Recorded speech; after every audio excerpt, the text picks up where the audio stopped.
Dear students, आज हम intermediate poetry की 6th पोयम ला बेले डैम सेंस मर्सी पढ़ेंगे। स्टूडेंट्स, इस पोयम को लिखा है जॉन कीट्स ने। जॉन कीट्स अंग्रेजी के एक बहुत प्रसिद्ध कवि माने जाते हैं। यद्यपि उनकी उम्र बहुत कम रही, वे केवल 26 साल की उम्र में ही उनकी मृत्यु हो गई और उनका पोएटिक कैरियर केवल 6 साल का रहा। परंतु इन 6 सालों में ही उन्होंने कुछ ऐसी कविताएं लिखी जो विश्व भर में प्रसिद्ध हैं और वे कविता उन्हें महानतम अंग्रेजी कवियों के समकक्ष खड़ा करती हैं। जॉन कीट्स एक इमेजिनेटिव पोएट थे, कल्पनाशील कवि थे, और ये जो पोयम है उनकी ला बेले डैम सेंस मर्सी, उनकी रोमांटिक इमेजिनेशन का एक बहुत बेहतरीन उदाहरण है। जॉन कीट्स ऐसी कविताएं लिखते थे कि जो हमारे पांचों इंद्रियों को अपील करती थी, इसलिए उनको सेंसुअस पोएट भी कहा जाता था। उनकी कविताएं पढ़ते हुए ऐसा प्रतीत होता है मानो हम साक्षात उस दृश्य को देख रहे हों और हमारे दिमाग में एक रेखा चित्र सा बन जाता है। ये पोयम भी इसी प्रकार की एक पोयम का उदाहरण है। तो आइए इसे देखते हैं, इसकी एक एक लाइन और इसके अर्थ समझते हैं। देखिए पहली line, O what can ail thee knight at arms. ओ हथियारों से सुसज्जित योद्धा, तुम्हें क्या कष्ट है। दी माने तुम्हें, एल माने कष्ट या परेशानी। ओ हथियारों से सुसज्जित योद्धा, तुम्हें क्या कष्ट है। अलोन एंड पेलिली लॉइटरिंग, तुम अकेले, अलोन माने अकेले और पेलिली माने रक्तहीन, चेहरा पीला पड़ जाना। लॉइटरिंग, लॉइटरिंग माने बिना उद्देश्य के घूमना।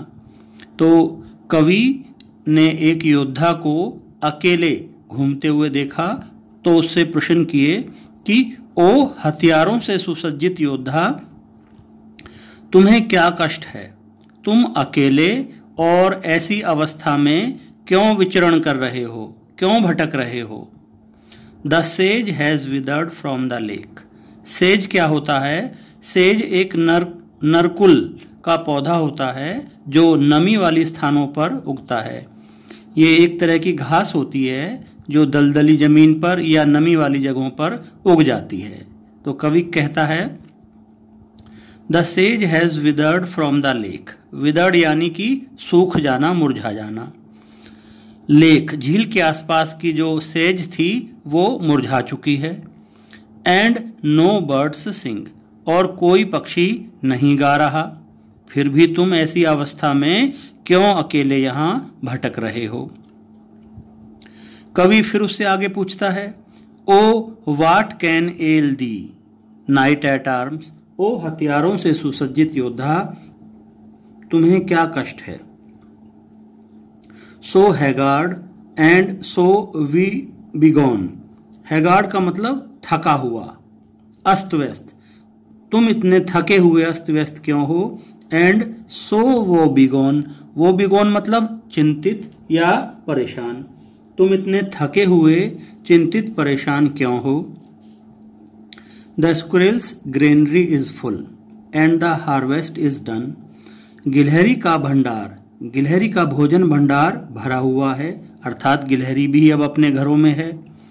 And the harvest is done, और फसल की कटाई भी हो चुकी है, अर्थात किसान भी अपने घरों में हैं। ऐसी अवस्था में तुम क्यों घूम रहे हो। I see a lily on thy bro.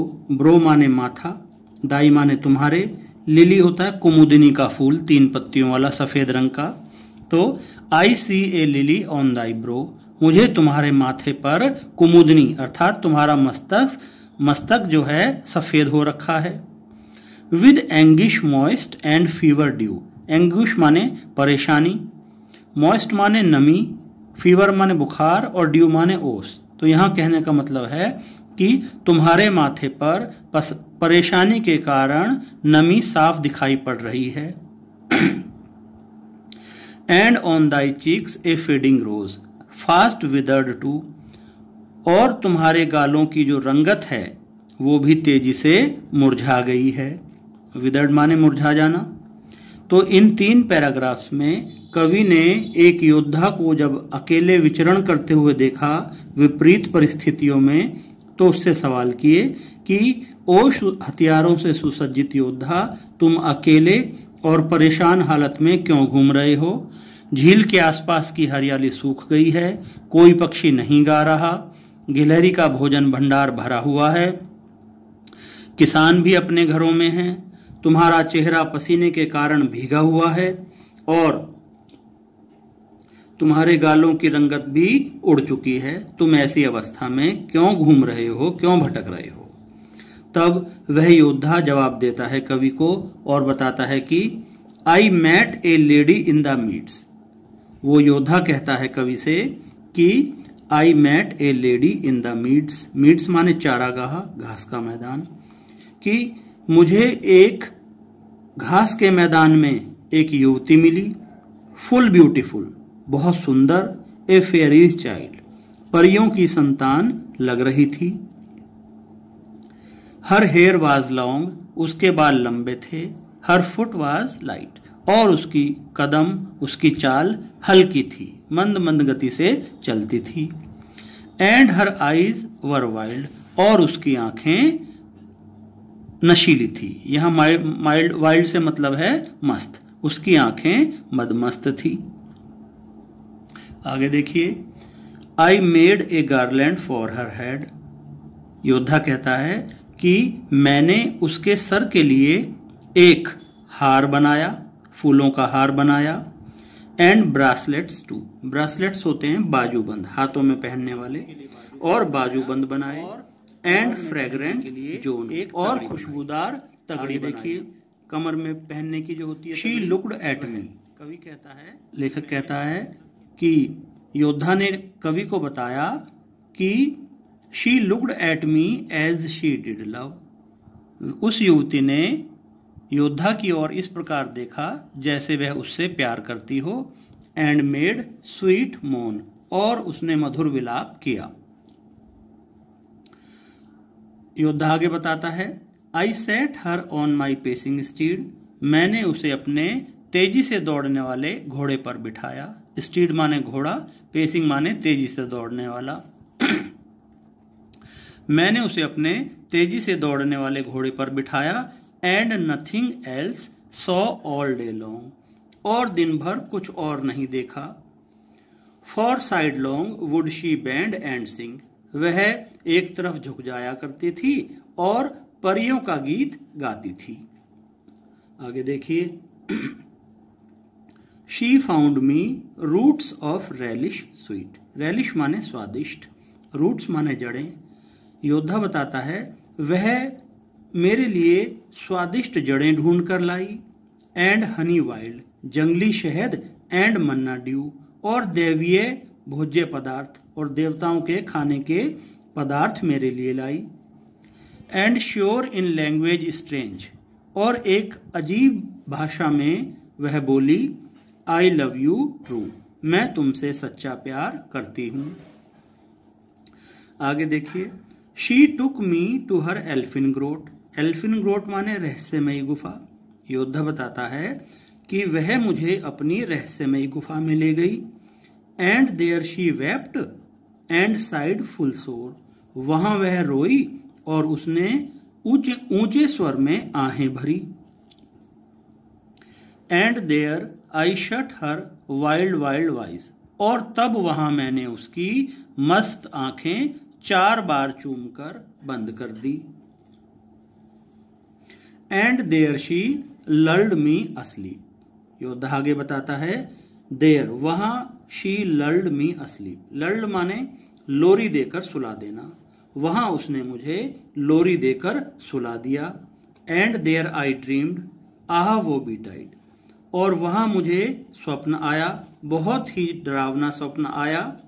The latest dream I ever dreamed, अंतिम स्वप्न जो मुझे कभी आया था। On the cold hill side, उस ठंडी पहाड़ी पर ये मेरा अंतिम स्वप्न था। I saw pale kings and princes too, मैंने पीले पड़े हुए राजा देखे। पेल वॉरियर्स, पीले पड़े हुए योद्धा देखे। Death pail were they all, वे सब मृत्यु के भय से ग्रस्त थे। दे क्राइड, वे चिल्लाए। ला बेले डैम सेंस मर्सी हैथ दी इन थ्रॉल, वे सब चिल्लाए कि उस दया रहित सुंदर स्त्री ने तुम्हें भी अपने जाल में फंसा लिया है। तो योद्धा बताता है कि मैंने सपने में राजा देखे, राजकुमार देखे, वो सब मौत के भय से ग्रस्त थे और मुझे सब देखकर वो चिल्लाए कि उस निर्दयी स्त्री ने तुम्हें भी अपने जाल में फंसा लिया है। आगे योद्धा बताता है कि I saw there starved lips in the gloom, starved lips मतलब भूख प्यास के कारण रूखे, मैंने उनके सूखे होठ देखे। ग्लूम माने अंधकार में, मैंने अंधकार में उदासी भरे सूखे होठ उनके देखे। With horrid warning gaped wide, जो भयंकर चेतावनी के कारण खुले के खुले रह गए थे। एंड आई अवोक, और मैं जाग गया। एंड फाउंड मी हेयर, और मैंने अपने आप को यहाँ पाया। On the cold hill side, इस ठंडी पहाड़ी पर अपने आप को पाया। एंड दिस इज वाई, और यही वजह है कि मैं सोजोर्न, सोजोर्न माने ठहर जाना, यही वजह है कि मैं यहाँ ठहर गया हूँ। अलोन एंड पेलली लॉइटरिंग, अकेला और परेशान हालत में भटक रहा हूँ। दो द सेज has withered from the lake and no bird sing, यद्यपि झील की हरियाली सूख गई है और कोई पक्षी नहीं गा रहा है, फिर भी यहाँ मैं उसी निर्दयी स्त्री की तलाश में हूँ। तो इस प्रकार हमने देखा कि लेखक ने बताया है, कवि ने बताया है कि योद्धा को एक स्त्री मिली जो उससे प्यार करने लगी, फिर वह उसे अपनी गुफा में ले गई, वहां उसे सुला दिया और उसके साथ धोखा किया। इस प्रकार से ये पोयम हमारी पूरी हुई। अगर आपको ये स्टूडेंट्स पोयम समझ में आई हो तो आप कृपया हमारे जो चैनल है English point by Sunil sir, उसे लाइक और सब्सक्राइब कीजिएगा ताकि आपको आगे भी इसी प्रकार की वीडियो मिलती रहे। धन्यवाद। स्टूडेंट्स, अगर आपको ये वीडियो अच्छा लगा हो तो कृपया इस चैनल को लाइक करें, अपने कमेंट करें और सब्सक्राइब करें। अपने साथियों से कहें कि इस वीडियो को ज़्यादा से ज़्यादा फेसबुक पर, इंस्टाग्राम पर, व्हाट्सएप ग्रुप में भेजें ताकि ये लोकप्रिय हो। इससे आपका लाभ होगा और इस चैनल को प्रसिद्धि मिलेगी ताकि और आपके लिए नए नए वीडियो हम बना पाएंगे।